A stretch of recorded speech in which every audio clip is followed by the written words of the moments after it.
Hi, I'm Winny, go by Winny.eth. I do pretty much a lot of things, mostly in consulting. I do onboarding and strategy for fashion and creative brands looking to enter the Web3 space. Today we're going to be talking about NFTs and going beyond the JPEGs. So we've got a great panel today. We've got Lindsey from Hedgey. Hedgey. Yes. Yeah, if you want to introduce yourself. Oh, yeah. Hi. I'm Lindsey from Hedgey. We build financial infrastructure for DAOs. The reason I'm on this stage today is because we use a protocol that allows you to lock tokens inside a smart contract, and then it mints an NFT to whoever you want that represents ownership of those locked tokens. So it's very simple, but you can do a lot with that. You can build out locked token distribution to your employees or your DAO contributors. You can lock tokens for VC token distributions. You can build a lot of things on top of it, and that's our angle with NFTs and why I'm here. Thank you so much. And then we've got Lauren from Chainlink. Hi, I'm Lauren Halstead from Chainlink. I work for Chainlink, obviously, a decentralized Oracle network service provider. In terms of NFTs, I work on bringing real-world data into NFTs to make them reflect in real time. This past year, I worked on the NBA drop during the playoffs, LaMelo Ball's drop, both athletes reflecting what's happening in the game into the NFTs. I also work on the verified randomness function at Chainlink, so building VRF into NFTs to make sure they are minted provably fair and that they are rare and unique. So that's how I contribute to the NFT space. Thank you so much. And we've got Anthony. Hey everyone, I'm Anthony. I'm a general partner at Innovating Capital as well as a co-founder of one of our portfolio companies, Pastel Network. Pastel is a completely native layer one that's been purpose-built to help power a lot of the Web3 ecosystems with NFT-specific functionalities such as near duplicate NFT detection, copyright protection, distributed storage, etc. Yep. Great. And then finally we've got Adam from Fractional. Hi, I'm Adam. I'm the general counsel at Fractional. We're a decentralized application built on Ethereum that allows for collective ownership and governance of NFTs. So over 2021, we saw a massive bull run within the NFT space. Projects were minting every day. It was absolutely crazy. There was so much innovation in the space. I'd just like to hear what everyone thought about 2021 and just the bull market. Sure. I actually don't know how much innovation there was in 2021 with NFTs. So I think there was a great exploration of NFTs, obviously. But if you go back to like 2017 when crypto had its first like ICO boom, I think we'll equate 2021 to that era of NFTs. So there's a lot of exploration about ownership, about visualizing this digital asset, and I think those concepts were just very novel. And of course, when you combine it with like the speculation of our space, it's very interesting.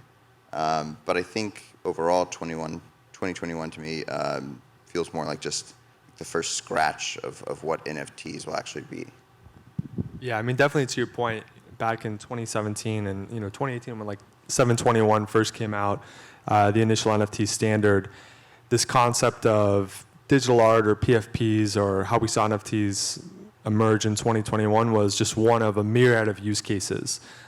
We've really just kind of touched the tip of the iceberg, and to your point, we might not have seen a lot of the innovation from mainstream media, which has been so much focused on obviously what's going to be the next big project 10,000 or whatever it might be. I do think there were a lot of amazing projects during that time fundamentally building and I think laying the foundation for what we'll see to be the emergence of a number of new NFT use cases shaping and forming the way that they'll look like over the next 5-10 years. Yeah, I think that most people from the DeFi world were really surprised at the NFT success in the past year. Particularly, when it first started, I raised my hand at Chainlink and said I was an expert in NFTs, probably because I owned a CryptoKitty and a NemBot, which was a stuffed animal that was connected to the NEM blockchain back from, I believe, 2018. Still have it in my room. So yeah, I think it was super surprising, but at the same time, not surprising because people do love collectibles so much. And I really feel like at this point, we've really gone to, collectibles being the main use case for NFTs. So we definitely have a lot more room to grow. Yeah, I don't have much to add. I think the one interesting thing was seeing kind of a cultural use of crypto and something that permeated some mainstream culture and allowed people to really understand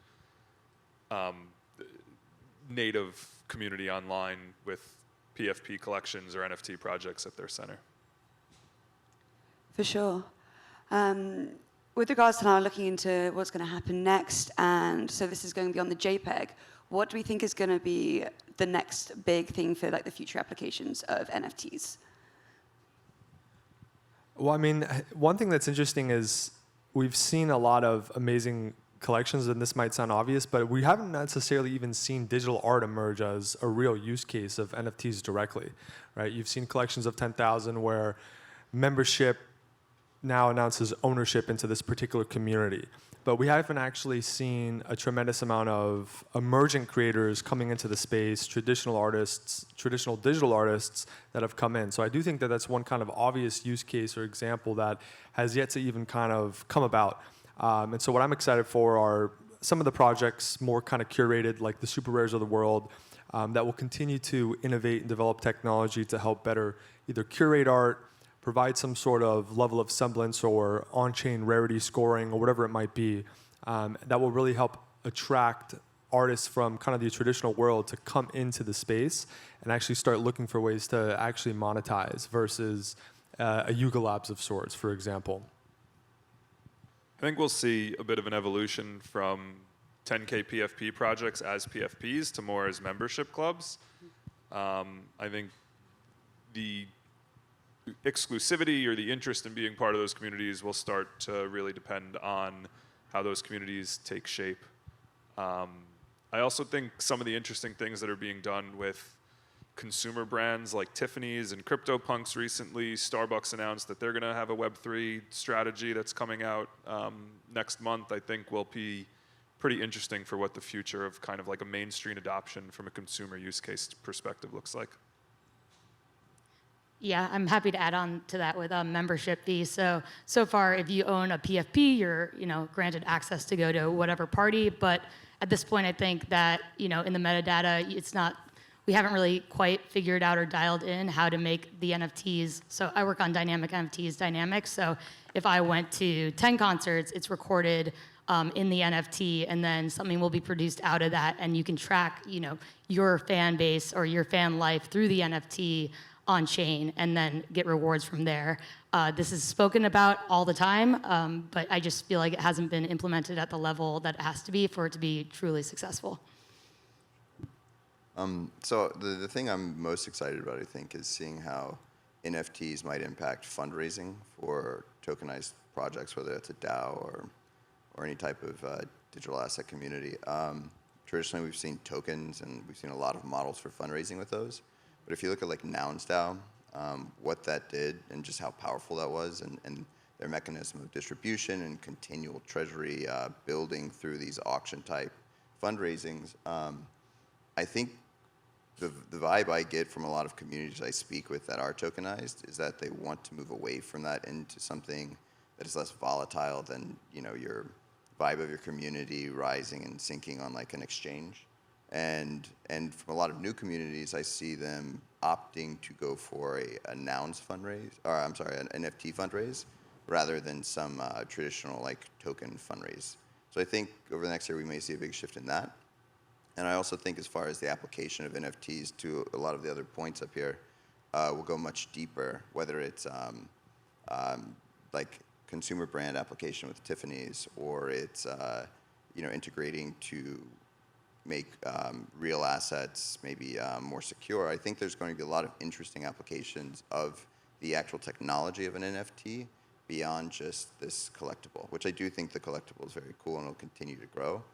But there's just so much power in what an NFT is from a device that I think will go much deeper. I mean, there's going to be a lot of challenges with bringing these things, especially to those who are not crypto native and especially not NFT native.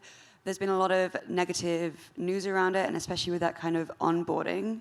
How do you think these the effects, the challenges that these companies are going to face to onboard people, and so with concerts with fans, these musicians might get a negative rep for using the word NFT or using something like that. What do you think about that? We like in some of our applications when we're dealing with that, we hide the NFT forward aspect of what it is, because the way you will onboard the masses to NFTs, yes, like there will be people who think it's neat, like the early adopter, innovator types who want to get on something new, but to really onboard like the early majority segment of the market, you're going to be using NFTs and not realize it. Like it's not going to be like, oh, I just got this NFT. You're just going to be like, oh, I got this ticket that I can sell. You're not going to know you're using it, but you will. And I think that's how you really spread this to the masses. Yeah, just to add on to that, I previously worked at NASDAQ, and every time there's a new company IPO, they ring the bell, they take a picture of everybody in the company. When I started pitching NFTs to NASDAQ, which is obviously a more difficult challenge, I just threw out the word NFT and just called it digital swag.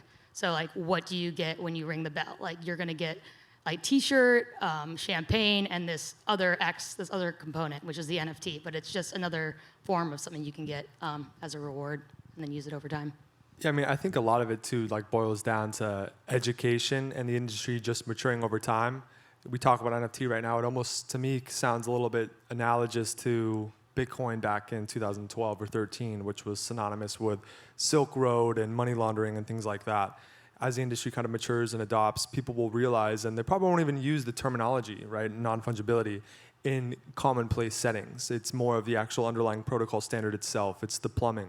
The same way we don't talk about, using HTTPS or ICP for communication over the web, right? So I think over time, as the industry matures and people are more educated, a lot of that will dissipate.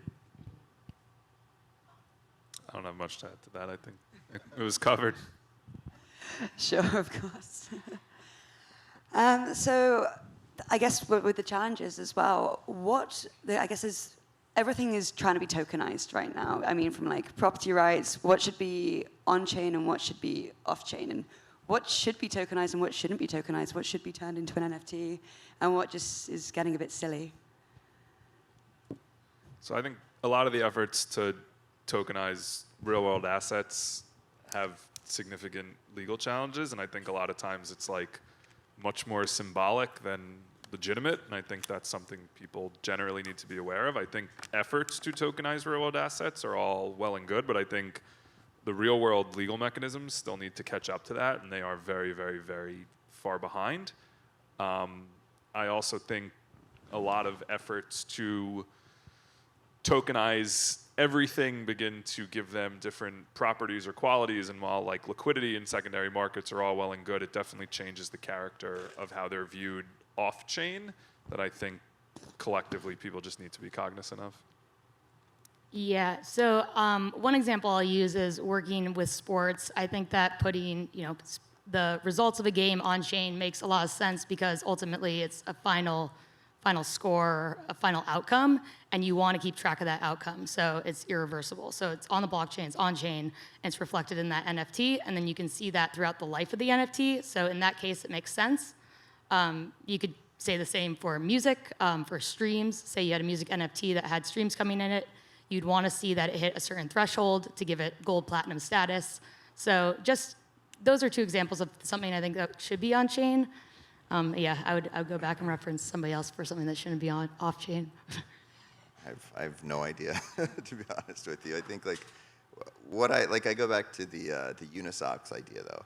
I agree with you, real world assets, property, way out of my depth. I have no comment on that.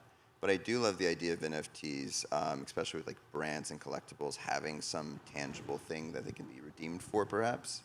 That's an area that I think could bring on more people as well. The ability to maybe sell a Kickstarter, selling something that hasn't been created yet, or selling access to something that's dropping in a month that you can actually it's just like buying a ticket essentially, right? But it's one that you can sell on any NFT marketplace. I think that kind of stuff is an interesting area to explore. Yeah, I mean, I might be more of a maximalist in this respect, but I kind of live by the cliche, anything that can be tokenized, will eventually be tokenized, even real estate, right? We saw Draper, who recently acquired a real estate holding. The deed of trust was owned by an LLC, and that LLC's sole member was a specific smart contract address. And that could be easily transferable, et cetera. I think, moving forward, I tend to live by the mentality that the power of this technology is that it is easily transferable, verifiable in a completely peer-to-peer manner without the need of arduous fees, rent-seeking corporations, whatever it might be. And that's going to lead to free markets determining exactly how to move certain assets on-chain and make it as easily transferable as possible. Yeah, I'm not familiar with that real estate example, but I think the key thing to keep in mind is a lot of the way that on-chain real estate has been done is either kind of like the symbolic, like there was someone who tried to put like a New York City building on-chain, but like really that was like the right to negotiate with the individual. It was a great marketing tactic. It didn't have much practical effect.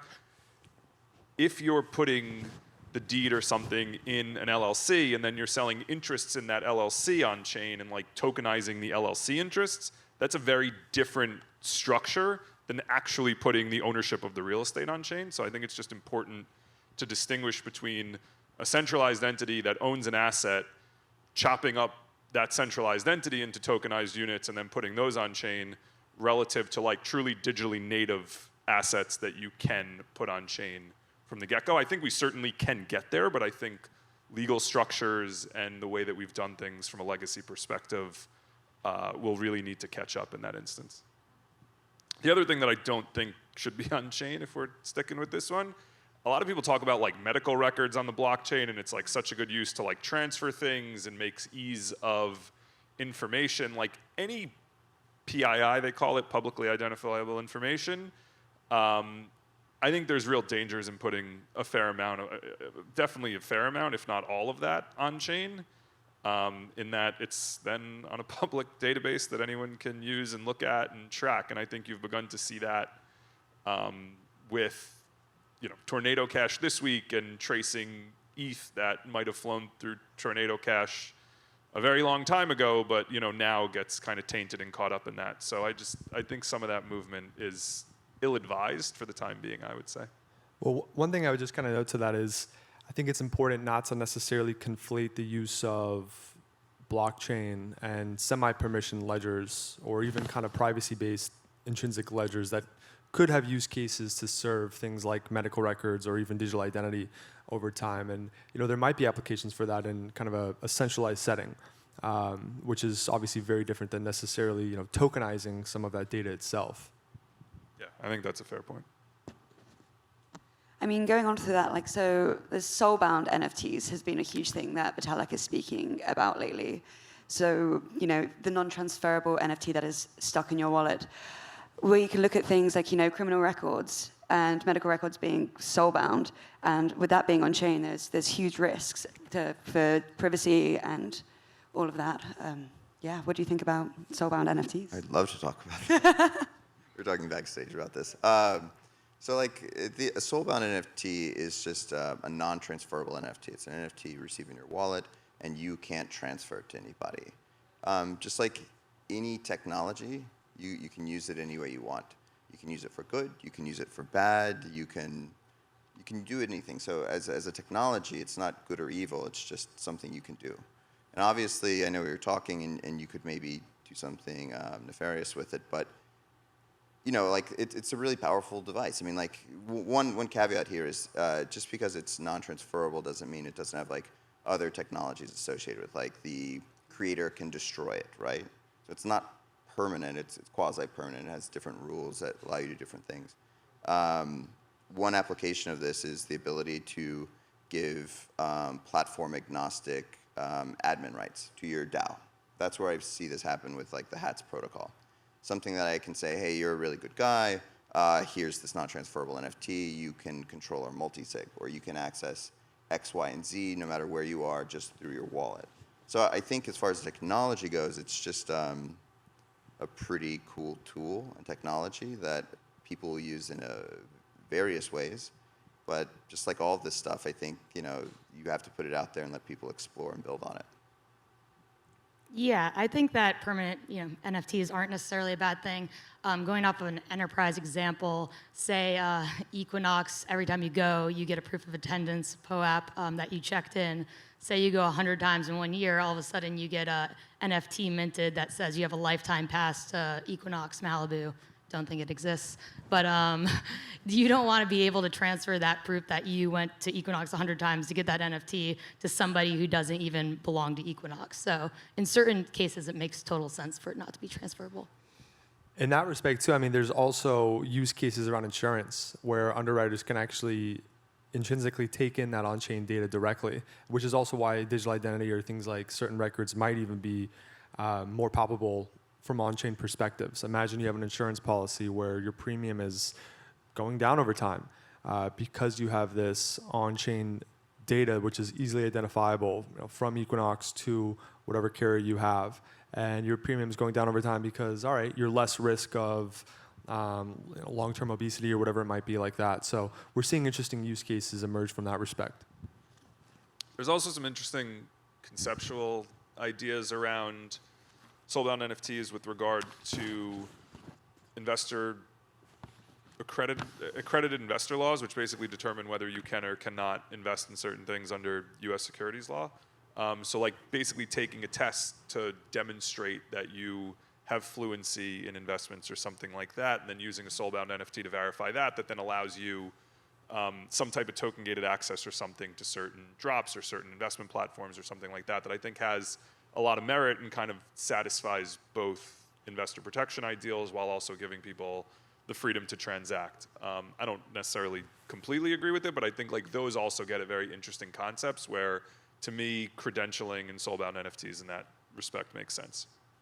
To that point, we actually, I don't know, I didn't mention this, we actually have a product that allows DAOs or other entities to do locked token sales with a discount perhaps, but say they want to do it with someone who's accredited investor, which is in their interest to, they use Soulbound NFTs to distribute to specific wallets that they whitelist as being accredited investors that can participate in this sale, while still allowing a completely decentralized token sale to happen, while still also being on kind of the right side of regulation. See, I'm not entirely for soulbound NFTs, and I believe that off-chain data packs, so using something like Disco, would be slightly more effective in a way, because you then give the choice of access of what people can see. So they can't just see absolutely everything. There's kind of that barrier, and then you still have your privacy, which I guess you can hide it in your wallet if you have a soulbound NFT, but I just think keeping it off-chain in something like a data pack would be, yeah.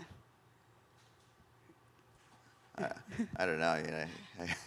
I don't know. I mean, I think it's one of those things. It's like it's out there. It exists, and it'll happen. Yeah. Whether you like it or you don't, it's just what the market decides it wants to happen will happen. Yeah, I guess it's just a social consensus. So now we're just in the river. Yeah.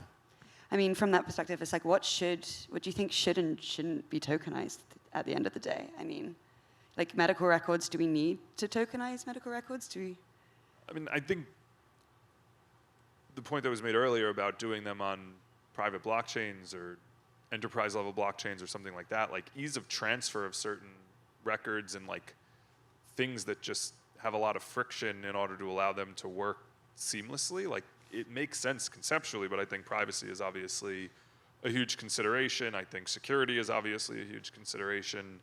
And there's also just like the immutability that there may be a time where you don't want that on a blockchain any longer. And I don't know that there's great ways to solve for that right now, but I think certainly down the road, we may get there.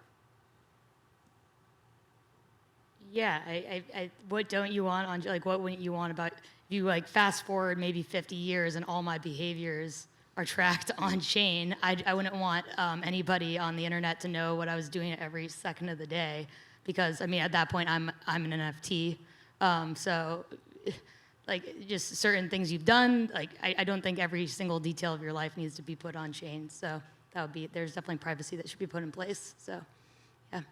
we can keep our private lives and move forward. In 2017, I think we had these like exact same conversations where it was like tokenize the world. Oh, this is like we can make this on the blockchain, and there's like a lot of silly shit that people come up with, and we're gonna continue to do silly shit and come up with stupid ideas, and we're also going to come up with brilliant ideas. So at the end of the day, again, like what should or shouldn't, I mean, like crypto is very good at just surprising us with the market decides what it wants. And so if somebody wants to tokenize medical records, let them. And people will either be cool with it or very uncomfortable with it. And I think that's the actual power of this space, is that it does create access to explore those ideas more than people previously have been able to. Yeah, I certainly think it's prudent to be mindful of the types of data and information that we might want on-chain or tokenized. But also at the end of the day, let's not necessarily forget, why Web3 has emerged to the strength it has. The world's given on so many different trust assumptions to a variety of different central entities, government agencies, whatever it might be, right? Your information as it is now is probably for the most part known by some sort of central entity, speaking in your phone, clicking terms and conditions on Facebook or Instagram or whatever it might be. That data lives somewhere else already.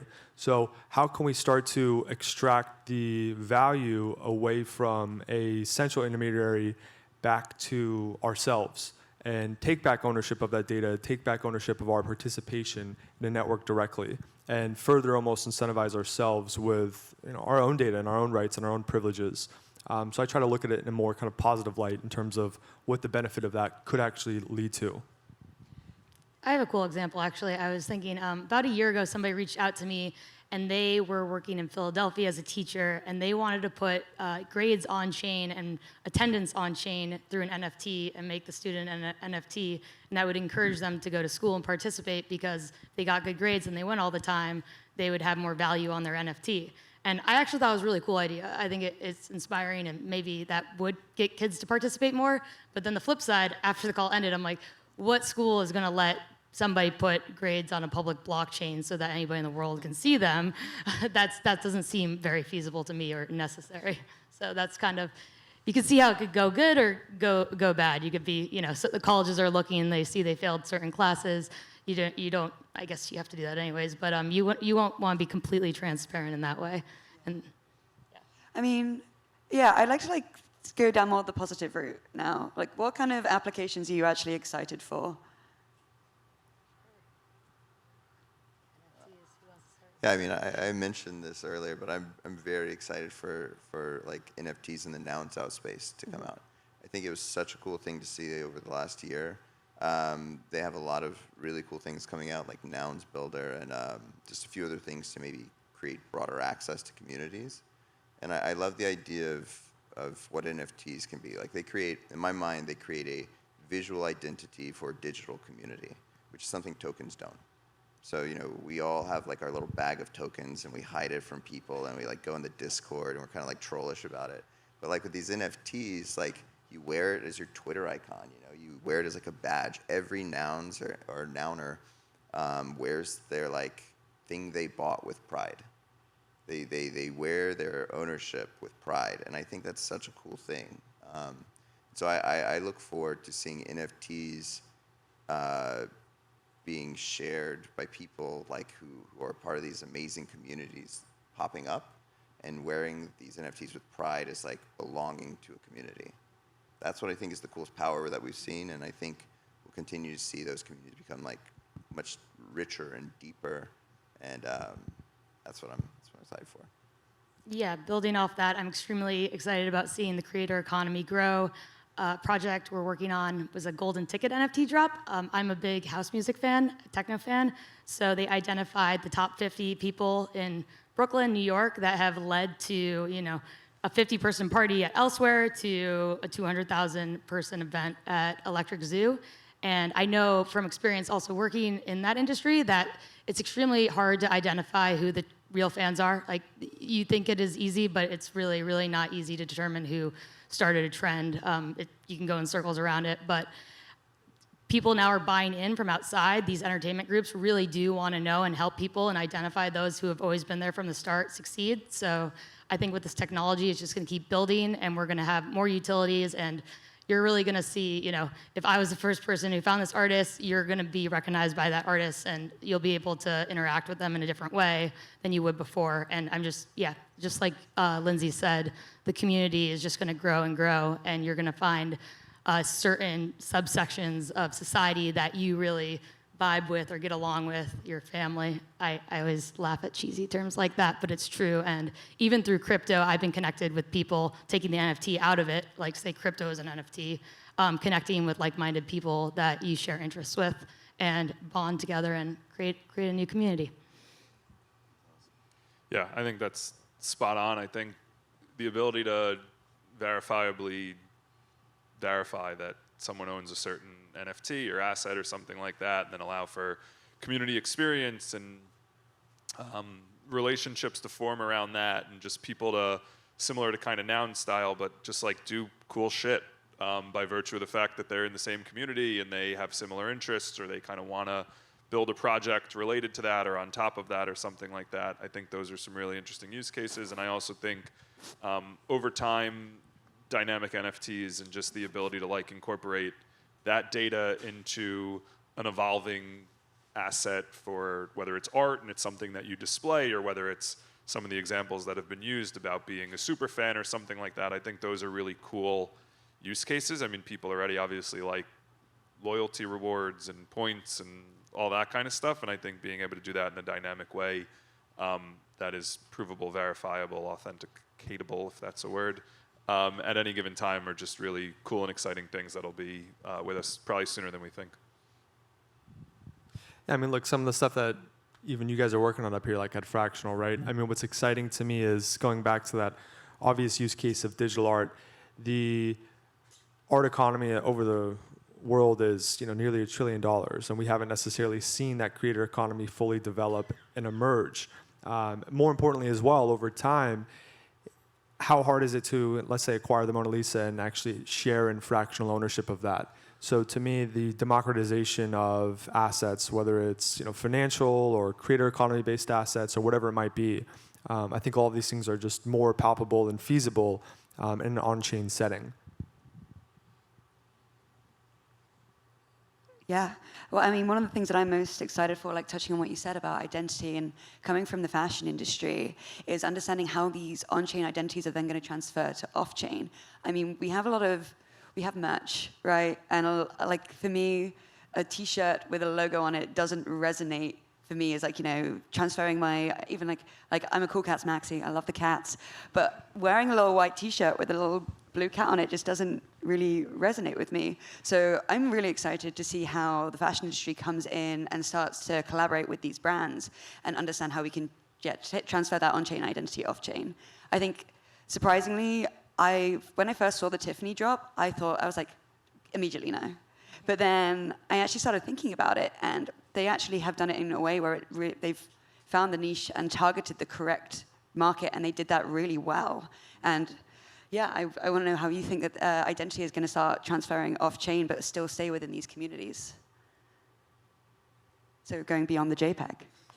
Yeah, I think we have slowly begun to see it, and I think we will continue to see it for a lot of the reasons that have already been mentioned. I mean, I think one of the primitives that I'm really thinking about with regard to NFTs are they allow for kind of ownership of personal property in a digitally native way that really hasn't been possible before, the same way that people often analogize like crypto to money on the internet. I think NFTs can play a similar role for ownership of property and things like that. So I think opportunities in fashion and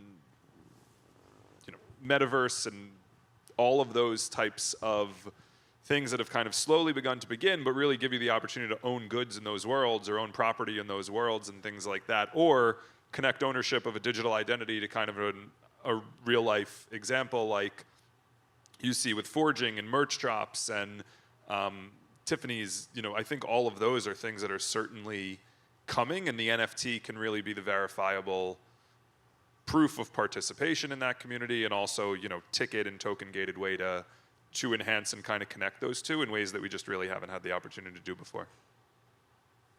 Definitely, and just being an open source community, this is not going back at you, but if you don't find a t-shirt with a little kitty on it to be interesting, we like to hear from everybody else in the real world who hasn't been crypto a long time to see what you would find interesting so that we can help build that out. So as much as my opinion matters, everybody else's opinion matters just as much because we build products and try to shape this in a way that, you know, it makes sense for everybody. And fashion, I think, it's going to be huge. Like, I think I read yesterday, I think Alo Yoga is doing a first drop. So I think it's just going to keep expanding. Bella Hadid has her own cyberbot now, NFT, in different, it's, you know. So it's like, if you own that NFT, do you get to go out to dinner with her dressed up like that version of herself? I don't know. But yeah, we'll see how it emerges. And definitely, I think we can do more than just merch and swag drops. I agree. I'm glad you said that about the Tiffany drop. I was like, when I first saw it, my first reaction was like, this is like kind of cringe, like, because it just flashed back to, you know, like those days where people like wear their token pendant and like, you know, like some cringier stuff. But like actually seeing and digesting it, it was very new and it was like very thought out. And like, I love that idea of brands that can actually like execute really cool stuff and like put a lot of money and marketing behind it. I think like if more brands, which I know we see a ton of brands doing this already and we'll continue to see more, like I just want to see that like flood the market where it's, and going back to your topic of adoption, like that's adoption, I think, when you see brands who it's the product first and maybe the NFT component is second. And I'm very interested in that. Yeah, I mean, look, even brands like Estee Lauder, they're already way ahead of the game in this respect, and there's so many interesting use cases. But this one always has kind of just really kind of resonated because it's so, you know, tangible in the respect that any female or male or whoever they might be can try on makeup in a metaverse setting, and then start to kind of develop their own following as if they're kind of their own model, where people can follow them, you know, like them, kind of track how they're starting to, you know, try on either different sort of cosmetics or apparel or whatever it might be, and you know that individual can start to build their own kind of intra-brand recognition and following, which is, you know, effectively granted in the form of tokenized offerings, and those tokenized offerings can represent future access to exclusive apparel or exclusive makeup or things like that. So starting to see, you know, brands like Estee Lauder really start to merge and bridge the gap between real-world necessities as well as metaverse technology and NFT technology is just incredible. Anything else to add before we move on to some questions? I think we have about 20 minutes left. So, pardon? Yes, do we have any questions from the audience? Do we have another mic? Is this? Yeah. Audience question. Yes. Thank you. Great panel, guys. So I love, Lauren, your anecdote about Philly. We're actually from Philly. We're representing DeFi Philly. The grades on chain example. So we know an artist who has a nonprofit. His name is King Saladin, and he does something that might work if you combine them. He has these after-school programs where the kids, if they did something bad that day, they can't participate. So it incentivizes good behavior. So instead of the NFT about the student being on chain and a privacy issue being there, maybe their art and them actually being anonymous that's rewarded from something like a behavior model and then showing that on chain. I think there's something there. So my question is, have you explored this more? And you kind of dropped it as a great idea and then said, hey, there's an issue. Have you been able to find more applications for that or some sort of success? It's really just like you just have to get the access to the data. That's really all you're really looking for. So we can hook up to any API endpoint. So if you had behavioral data that we were able to, you know, just hook up to, we could put it like it's completely doable. It's just privacy laws and issues. But I see how you can flip it in the opposite way. Or maybe if a student's behaving well, you give them an NFT, and that NFT then gives them, you know, free snacks after lunch, or that's probably a bad example. But you can give them, you reward them with NFTs that represent real world assets too, would be another way to look at it.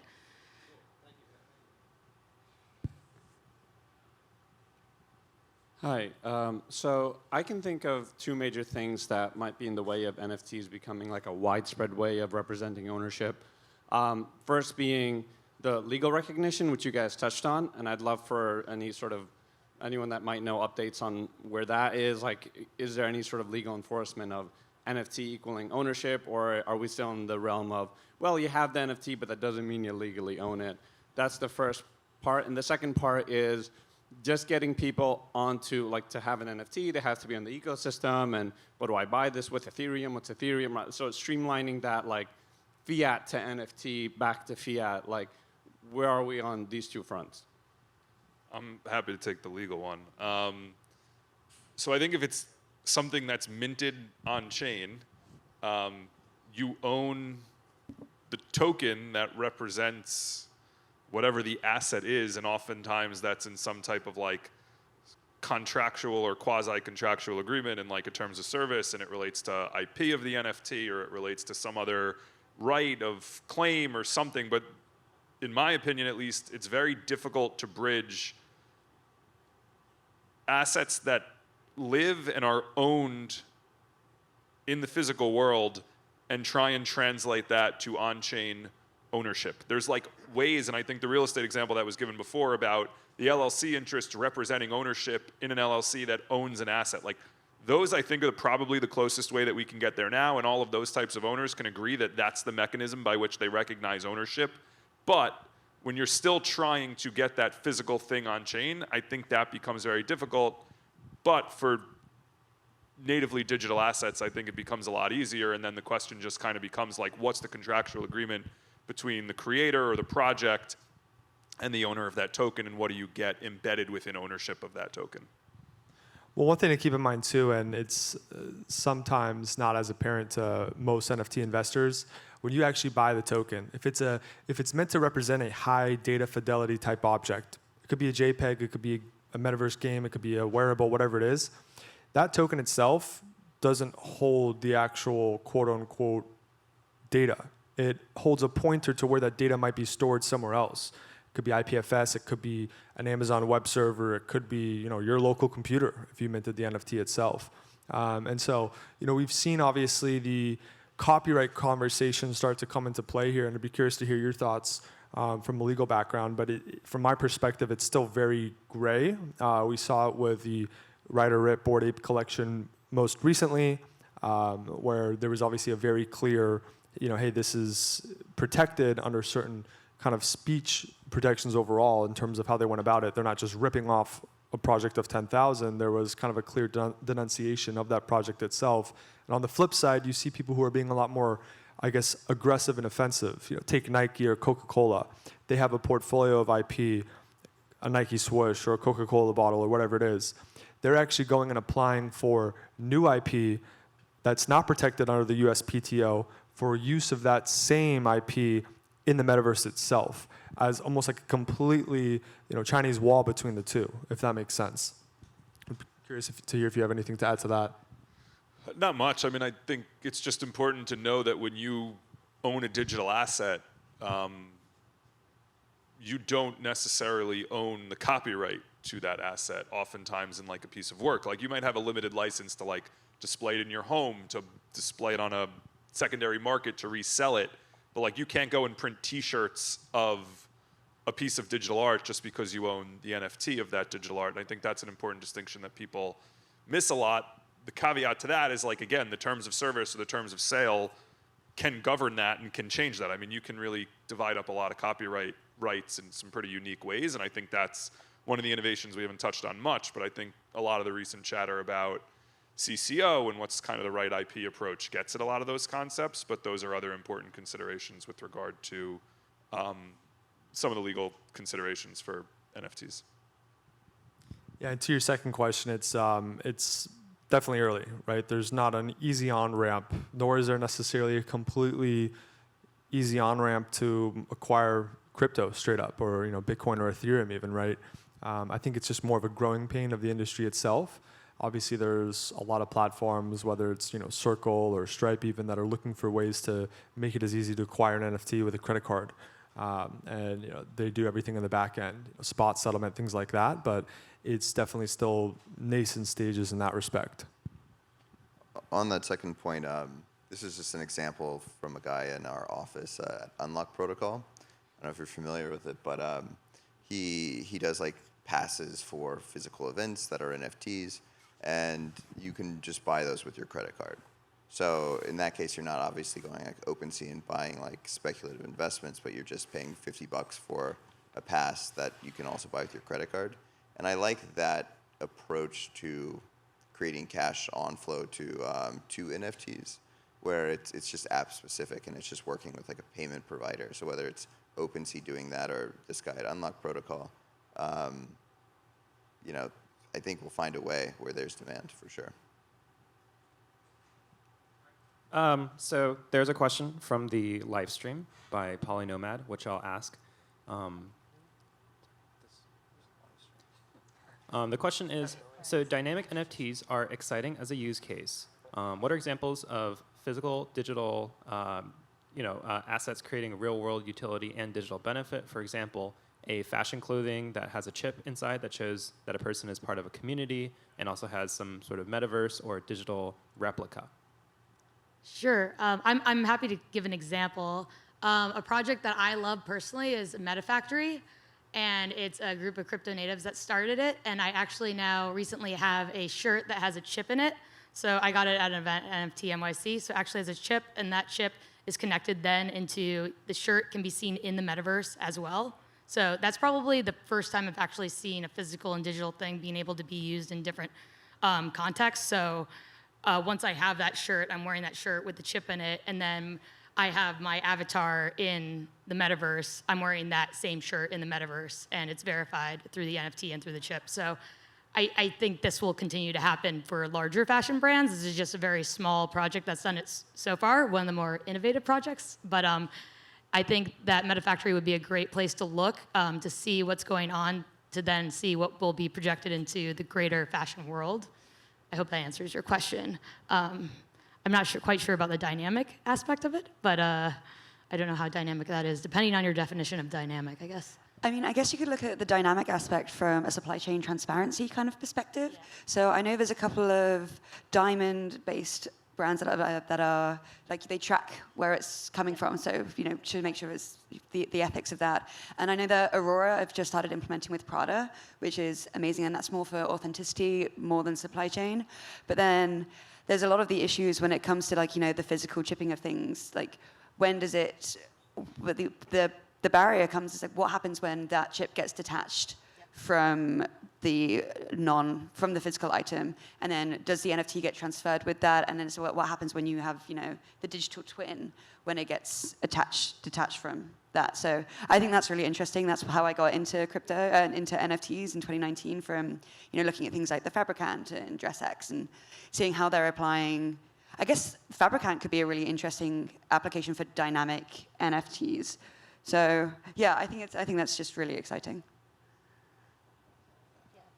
I guess for dynamic NFTs too, we could do this from a Chainlink perspective. You could have an outfit NFT. So I have a shirt NFT, and depending, this would make it dynamic. It would change based on the season. So we could pull that off-chain data. So my shirt during the winter is a long sleeve black shirt versus during the summer I'm wearing a tank top, and that changes dynamically because of the outside conditions in the world. So that's something I love that idea. I think it's super cool. You could have every single picture on Instagram, if it was decentralized on different seasons, them walking on a runway, and you see fall in the background or you see snow, and that would be all dynamic based off of real world conditions being pulled on chain.